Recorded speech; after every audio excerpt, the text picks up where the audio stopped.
Oke, Assalamualaikum.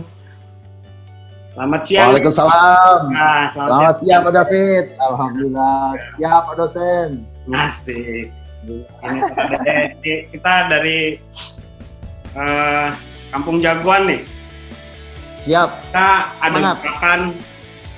gerakan masyarakat ya, masyarakat yang peduli sosial. Di mana gerakan itu kita dengan masyarakat, dengan aparatur desa, dengan mahasiswa, akademisi gitu ya. Kita pengen mendampingi, mengawal gitu.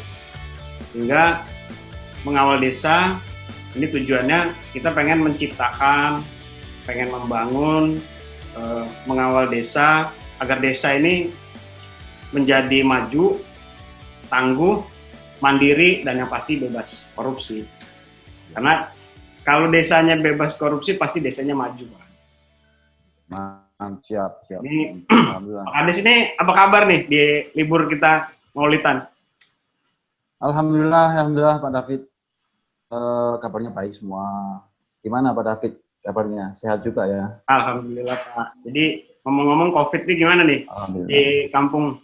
Oh iya, ini sebelumnya buat teman-teman pemirsa, ini saya perkenalkan dulu nih, yang bintang tamu kita diskusi siang ini adalah Bapak Aris Mustafa, Sarjana Hukum. Wah, luar biasa Pak Aris ini. Beliau adalah seorang kades dari nama desanya itu, Desa Bumijaya, Kecamatan Candipuro, Kabupaten Lampung Selatan, Provinsi Lampung. Nah, ini kebagian Kampung Jagoan. Kita pengen ngobrol-ngobrol sama Pak Kades yang keren ini. Jadi banyak yang pengen kita pengen kita dengar ya, pengen kita pengen kita ketahui, siapa tahu bisa menginspirasi buat teman-teman semua yang mengikuti channel ini. Jadi kalau boleh tahu nih Pak Kades, itu bisa nggak Pak Kades ceritain kenapa sih Pak Kades Aris ini apa tiba-tiba, apa bagaimana, apa bangun tidur, tahu-tahu langsung pengen jadi kades gitu. Nah ini asal muasalnya gimana? Bisa cerita nggak Pak Kades? Asal muasal kepengen jadi kades kira-kira gitu ya? Iya, kenapa sih? Pertanyaannya ya. Oh, wah ini saya harus cerita ini ya Bang ya? Iya cerita. Iya siap. Apa sampai pengen jadi kades itu gitu? Monggo Pak. Ya siap. Jadi gini Pak David, jadi ada beberapa hal atau faktor yang mendasari saya pengen jadi kepala desa. Ada beberapa faktor, yang utamanya itu jadi kepala desa itu keren Pak David. Asik, gitu ya? Keren. Betapa tidak keren. Kalau jadi kepala desa itu bisa membuat prasasti, bisa membuat suatu karya yang bisa dikenang oleh sepanjang masa. Itu kepala desa, beda dengan jabatan dewan yang membawai beberapa dapil, kira-kira seperti itu. Jadi kalau kepala desa itu bisa langsung menyentuh ke masyarakat, kita membuat suatu program ya yang menyentuh ke masyarakat sehingga hanya program itu mengena, terus mungkin juga kita buat suatu kegiatan atau pembangunan yang sehingga itu bisa dikenang oleh sepanjang masa oleh masyarakat kita. Kita seperti itu yang pertama. Itu yang mendasari saya untuk menjadi kepala desa. Saya kepengen menorehkan tinta emas di desa saya selama saya menjadi kepala desa, supaya anak turun saya ini kenang disebut oleh masyarakat. Itu anaknya kepala desa Aris Mustafa, itu bapaknya dulu kepala desa, itu keren, tinggalannya itu. Seperti itu. Oke. Itu yang pertama. Yang kedua, nah ini faktor yang kedua mendasari saya ingin menjadi kepala desa, itu adalah faktor karena carut marutnya pemerintahan desa waktu itu, menurut pengamatan saya dulu ya.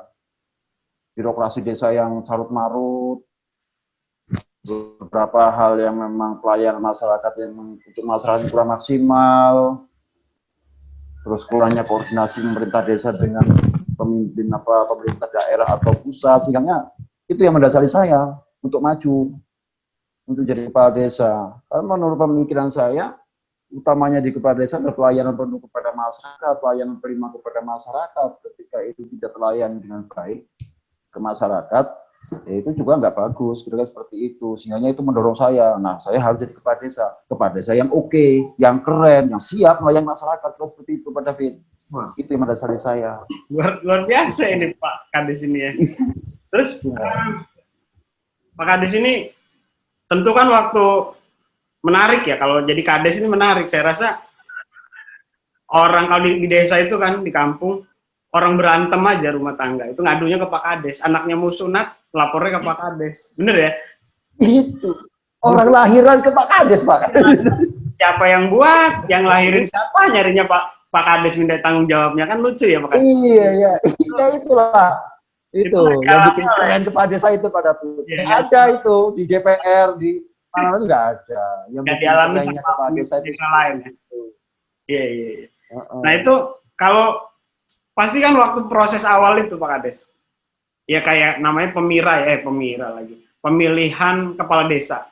Ini tentu ada proses kampanye juga kayaknya.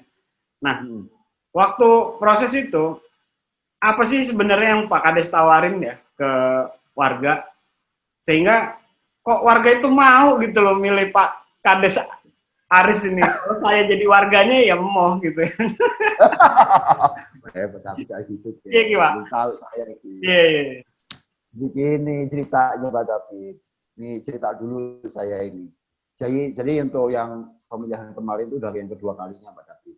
Oh ini Pak Kades ini periode kedua?